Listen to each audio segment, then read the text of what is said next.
சர்ச்சைக்குரிய கல்வி தகமை விவகாரம் பதிலடி கொடுத்த சபாநாயகர்.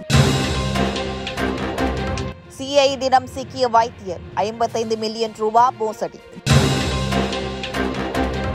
ஆற்றில் மீன்பிடித்துக் கொண்டிருந்த நபர் சடலமாக மீட்பு. வவுனியாவில் சம்பவம். அனுர அரசுக்கு சவால் விடும் நாடாளுமன்ற உறுப்பினர். தரமற்ற மருந்து விநியோகம் சபையில் தெளிவுபடுத்திய சுகாதார அமைச்சர்.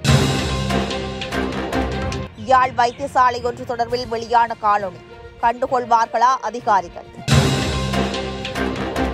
கம்பகா சிறுமி கொலையில் வெளிவரும் பகீர் தகவல்.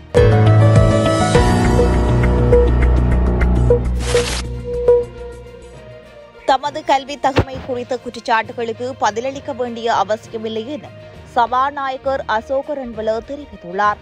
சபாநாயகர் அசோக ரன்வல பட்டப்படிப்பை முடித்திருந்தால் நிரூபிக்குமாறு தேர்தல் ஆணைக்குழுவின் முன்னாள் தலைவர் மஹிந்த தேசப்பிரிய மற்றும் சமூக மற்றும் தொழிற்சங்க செயற்பாட்டாளர் பேராசிரியர் நிர்மால் ரஞ்சித் தேவசிறி சவால் விடுத்திருந்தனர். சபாநாயகரின் பட்டம் தொடர்பில் சமூக ஊடகங்களில் பல்வேறு கருத்துக்கள் பகிரப்பட்டு வருகின்ற நிலையில் அசோக ரன்வல இந்த விடயத்தை தெரிவித்துள்ளார். அத்துடன் தான் மொரட்டுவ பல்கலைக்கழகத்தில் முதுகலை பட்டத்தையும் ஜப்பானில் கலாநிதி பட்டத்தையும் பெற்றுக் கொண்டுள்ளதாக சபாநாயகர் அசோக ரன்வல தெரிவித்துள்ளார்.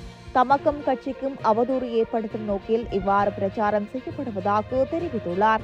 இந்த குற்றச்சாட்டுகளுக்கு தற்பொழுது பதிலளிக்க வேண்டிய அவசியமில்லை என அவர் சுட்டிக்காட்டியுள்ளார். சபாநாயகர் அசோக ரன்வல தனது பட்டப்படிப்பை முடித்திருந்தார்.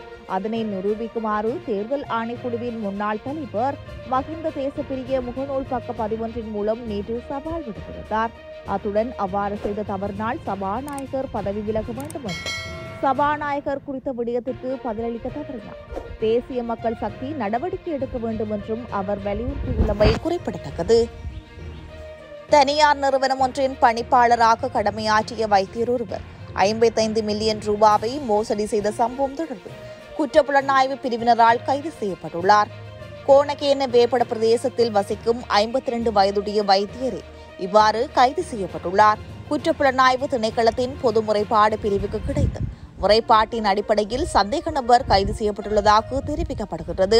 இந்த நிலையில் கைது செய்யப்பட்ட சந்தேக நபர் நீதிமன்றத்தின் முன்னிலைப்படுத்த காவல்துறையினர் நடவடிக்கை எடுத்துள்ளனர். மேலும் சம்பவம் தொடர்பான மேலதிக விசாரணைகளை குற்றப்புலனாய்வு பிரிவினர் மேற்கொண்டு வருகின்றனர். வவுனியா பேராறு நீர்த்தேக்கத்தின் வான் பகுதியில் மீன்பிடித்துக் கொண்டிருந்த நபர் நீரில் மூழ்கி உயிரிழந்துள்ளதாக காவல்துறையினர் தெரிவித்துள்ளனர். குறித்த சம்பவம் நேற்று மாலை இடம்பெற்றுள்ளது. சம்பவம் தொடர்பாக மேலும் தெரிய வருகிறது. நேற்று மாலை பேராறு நீர்த்தேக்கத்தின் வான் பகுதியில் நபர் ஒருவர் மீன்பிடித்துக் கொண்டிருந்த நிலையில் நீருக்குள் தவறி வீழ்ந்து மூழ்கியுள்ளார். இதனை அவதானித்த மற்றொரு நபர் சம்பவம் தொடர்பாக ஊர் மக்களுக்கு தெரியப்படுத்தியிருந்தார். இதனையடுத்து குறித்த நபரை தேடும்படி ஊர் மக்களால் முன்னெடுக்கப்பட்டது. நீண்ட நேரமாக தேடுதல் இடம்பெற்று வந்த நிலையில் சில மணி நேரங்களின் பின்னர் அவரது சடலம் நீருக்குள் இருந்து மீட்கப்பட்டது. சம்பவத்தில் தரணிக்குளம் பகுதியைச் சேர்ந்த குரு என்ற 2 பிள்ளைகளின் தந்தையே மரணமடைந்துள்ளதாக தெரிவிக்கப்படுகின்றது. சம்பவம் தொடர்பாக ஈச்சக்குளம் காவல்துறையினர் மேலதிக விசாரணைகளை முன்னெடுத்து வருகின்றனர். சர்வதேச பிணை முறியாளர்களுடன் ஒப்பந்தம் கைச்சாத்திடப்பட்டுள்ளதாக அரசாங்கம் தெரிவிக்கும் கருத்து உண்மைக்கு புறம்பானது என ஐக்கிய மக்கள் சக்தியின் நாடாளுமன்ற உறுப்பினர் கர்ஷடி சில்வா தெரிவித்துள்ளார்.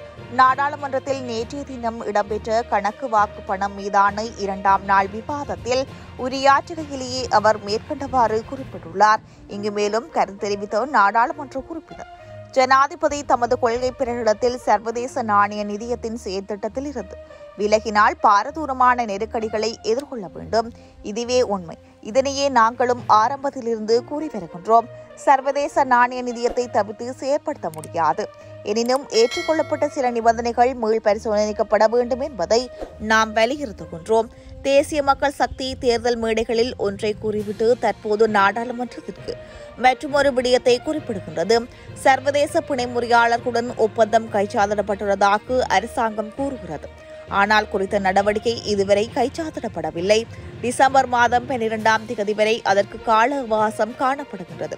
அவ்வாறு உடன்படிக்கை கைச்சாத்திடப்படுமாயின் அதனை நாடாளுமன்றத்தில் சமர்ப்பிக்குமாறு சவால் விடுக்கின்றோம். அரசாங்கத்துக்கு போதிய கால அவகாசம் காணப்படுகின்ற போதிலும் அதனை பயன்படுத்திக் கொள்ளவில்லை. சர்வதேச பிணை முறிகளில் இருந்து பெறப்பட்ட கடனில் பெருமளவானவை மோசடி செய்யப்பட்டுள்ளதாக தெரிவித்து இந்த அரசாங்கம் ஆட்சிக்கு வந்தது. எனினும் அவ்வாறு இடம்பெறவில்லை.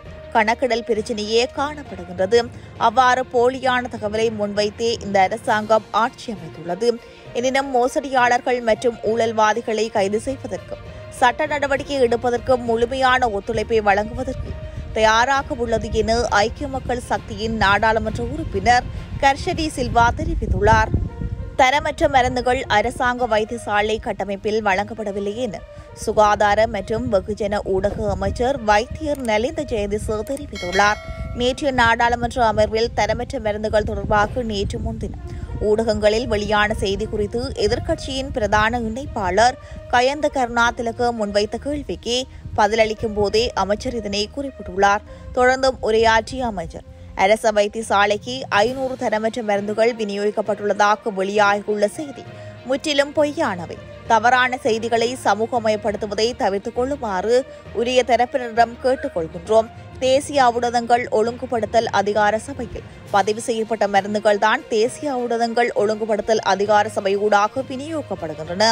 தேசிய ஊடகங்கள் ஒழுங்குபடுத்தல் அதிகார சபையில் வினைத்திறனற்ற நிலை காணப்படுகின்றது. தற்காலிக மற்றும் நிரந்தர பதிவுகள் தற்போது விரைவுபடுத்தப்பட்டு வருகின்றன. 500 தரமற்ற மருந்துகள் விநியோகிக்கப்பட்டுள்ளதாக குறிப்பிடப்படுகிறது. ஆனால் அது எவ்வகையான மருந்துகள் என்று வெளிப்படையாக குறிப்பிடப்படவில்லை. ஆகவே தாம் பெற்றுக்கொள்ளும் மருந்து தரமற்றதா என்று பொதுமக்கள் சந்தேகம் கொள்ள நேரிடும்.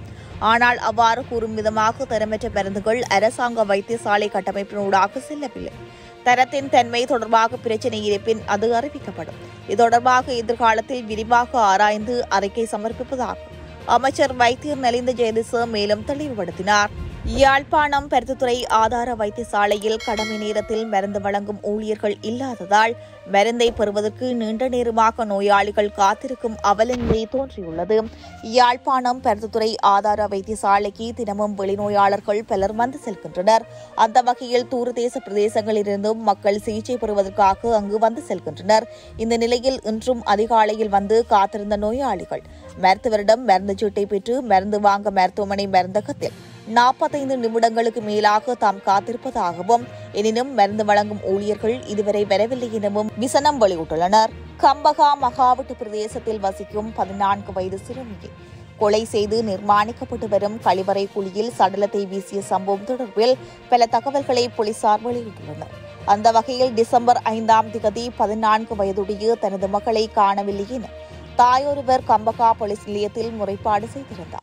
சிறுமி காணாமல் போனவை தொடர்பில் விசாரணையை தொடங்கிய போலீசார் கொலைக்கான மூல காரணத்தை கண்டுபிடித்தனர். அதன்படி முறைப்பாட்டாளரான தாய் தனது 2வது திருமணமான தனது கணவர் மற்றும் மகளுடன் மாகவிட்ட பகுதியில் நிர்மாணிக்கப்பட்டு வரும் வேறு ஒருவருக்கு சொந்தமான 3 மாடி வீட்டில் தற்காலிகமாக வசித்து வந்துள்ளார். கணவர் கட்டுமான தொழிலும் மனைவி ஏகால பகுதியில் உள்ள தனியார் நிறுவனத்தில் பணிபுரிந்தும் வருகின்றனர். கடந்த 2ஆம் தேதியன்று கணவனும் மகளும் வீட்டில் இருந்தபோது காலையில் வேலைக்கு சென்றுவிட்டு இரவு வீடு திரும்பிய பெண் தனது மகள் இல்லாதது குறித்து கணவரிடம் விசாரித்துள்ளார். இதன்போது மகள் நண்பரின் குடும்ப உறுப்பினர்களுடன் சுற்றுலா சென்றிருப்பதாகவும் இன்று வரமாட்டார், மறுநாள் தான் வருவார் என்றும் கணவர் தெரிவித்துள்ளார். எனினும் 5ஆம் தேதி வரை மகள் வீட்டுக்கு வராததால் இருவருக்கும் இடையில் தகராறு ஏற்பட்டு பின்னர் போலீஸ் நிலையத்தில் முறைப்பாடு செய்யப்பட்டுள்ளது. இதன்போது சிறுமி காணாமல் போனது குறித்து அவரது கணவர் சந்தேகம் தெரிவித்தார். சம்பவம் தொடர்பில் விசாரணைகளை மேற்கொண்ட போலீசார் பெண்ணின் கணவரை கைது செய்து விசாரணைகளை மேற்கொண்டுள்ளனர். 2ஆம் தேதி கணவன் அடகு வைக்க தங்க நகையை விடுவிக்க மகளிடம் பணத்தை கொடுத்துவிட்டு அந்த தங்க நகையை விடுவிக்க தந்தையுடன் செல்லுமாறு கூறிவிட்டு மனைவி பணியிடத்துக்கு சென்றுள்ளார். போதைக்கு அடிமையான கணவன் மகளிடம் தங்கப் பொருட்கள் வாங்க கொடுத்த பணத்தை கேட்டு மகள் மறுத்ததால் மகளை தாக்கி பணத்தை பறித்துக் கொண்டு வீட்டை விட்டு வெளியேறியுள்ளார். வீட்டுக்கு வந்த அவர் மகள் தாக்கப்பட்ட இடத்திலேயே இறந்து கிடந்ததை கண்டு அதிர்ச்சி அடைந்துள்ளார். அதன் பின்னர் சிறுமியின் சடலத்தை பொலித்தீன் பொதியொன்றில் போட்டு கட்டி வீட்டின் கழிவறை குழியில் போட்டு மூடியிருப்பது விசாரணையில் தெரியவந்துள்ளது. கிடைத்த தகவலின் அடிப்படையில் கம்பகா நீதவான் நீதிமன்ற உத்தரவுக்கு அமைய கழிவறை குழியில் போடப்பட்டிருந்த மகளின் சடலம் மீட்கப்பட்ட நிலையில் பிரேத பரிசோதனைக்காக கம்பகா வைத்தியசாலையின் பிரேத அறையில் சடலம் வைக்கப்பட்டுள்ளது. கைது செய்யப்பட்ட சந்தேக நபர் நேற்றைய தினம் கம்பகா நீதவான் நீதிமன்றில் ஆஜர்படுத்தப்பட்ட நிலையில் 16ஆம் தேதி வரை விளக்கமறியலில் வைக்கப்பட்டுள்ளார். மேலும் சம்பவம் தொடர்பான மேலதிக விசாரணைகளை கம்பகா போலீசார் மேற்கொண்டு வருகின்றனர்.